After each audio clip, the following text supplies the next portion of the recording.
Prophets throughout the world and throughout the ages have stated have said that the purpose of man is to worship God. That's right. Can you tell me why they have come to this conclusion? Okay, thank you. Prophets from all ages, from all countries, are agreed on this one fundamental, that man must worship God. The manner of worship is different, but the essence of worship remains the same.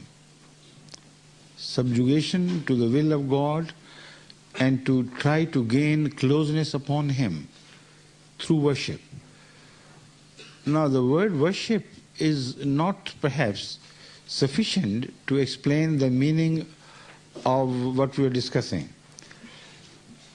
Islamic terminology is much better and expressive and leaves no room for any doubts. The Holy Quran uses the word of ibadah instead of worship. Worship may mean just to bow your head to some superior authority and prostrate yourself and pay homage to his greatness. The word ibadah does not mean that. The word ibadah means that you become a perfect slave of God voluntarily, leaving nothing of your own desires against the will of God.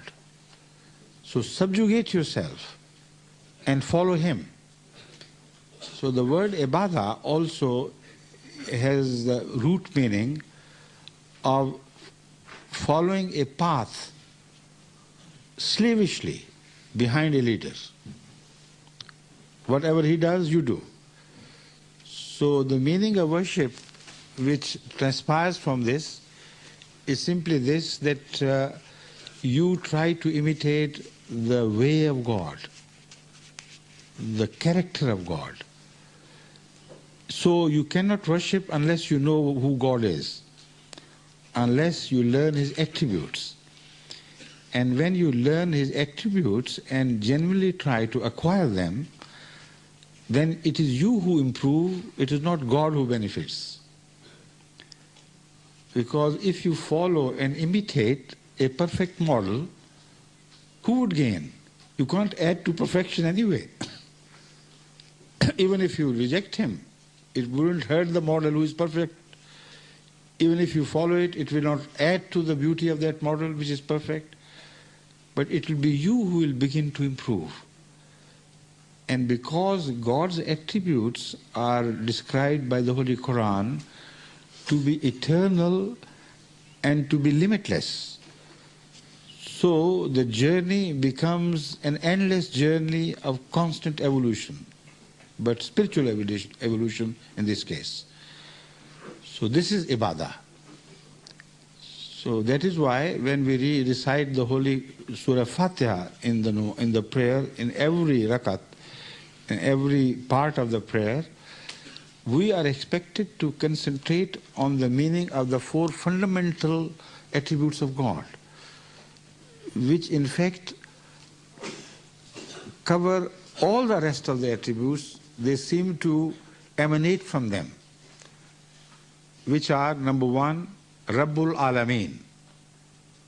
All praise be to Allah, who is the sustainer and provider of all the universes, not only of man, of all the animals, all the things living or inanimate, the entire universe and all the universes which may be other than ours.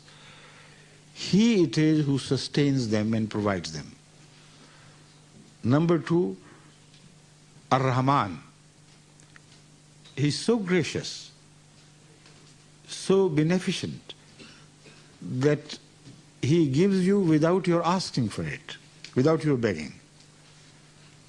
Now this is a fundamental attribute of God, because before we were born, we were provided for all our requirements of all ages of human development.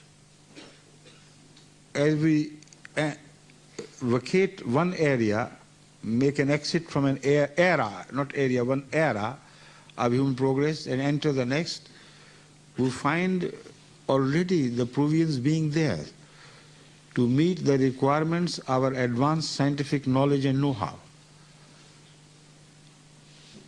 The material is already there, which we had not recognized before.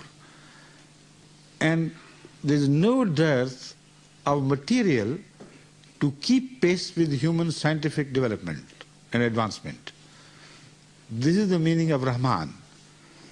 Before a thing is conscious enough of its own requirements and begs to God for the provision of such things, God has already provided for everything which one may need. This is Rahman. The translation is, who gives without asking for it. And the second is Rahim, the third attribute which we mention in every prayer, in every rakat. Rahim means the one who continuously rewards you for all your labors, favorably so. He rewards your labor more than it earns. And this is a constant attribute in operation eternally. So that one season of sowing is gone and another comes, and then the first one is repeated. Year after year after year, you are given new opportunities to put in labor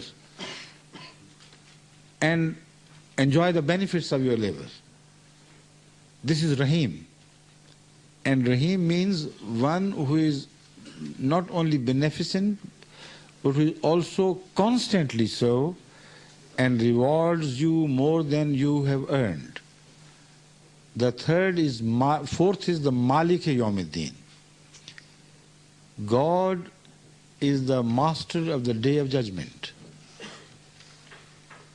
which means that whatever you do here, you will be held responsible and questionable for that in the next world to come, when all the proprietary rights will be returned to God, when you will be dispossessed of all the rights which were provided to you by God, then He will be the only master of that day.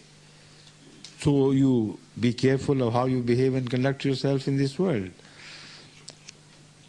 After these four attributes, we are taught to address God directly after this. Iyaka nabudu wa iyaka nasta'in. It is this word nabudu to which I was guiding your steps.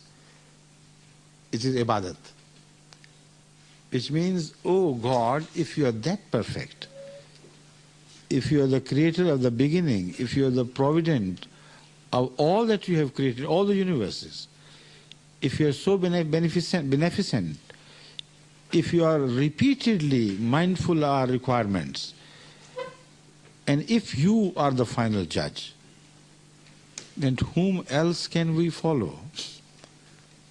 Thee alone do we worship. Thee alone do we imitate. Thee alone do we try to follow in thy attributes. This is the meaning of worship here.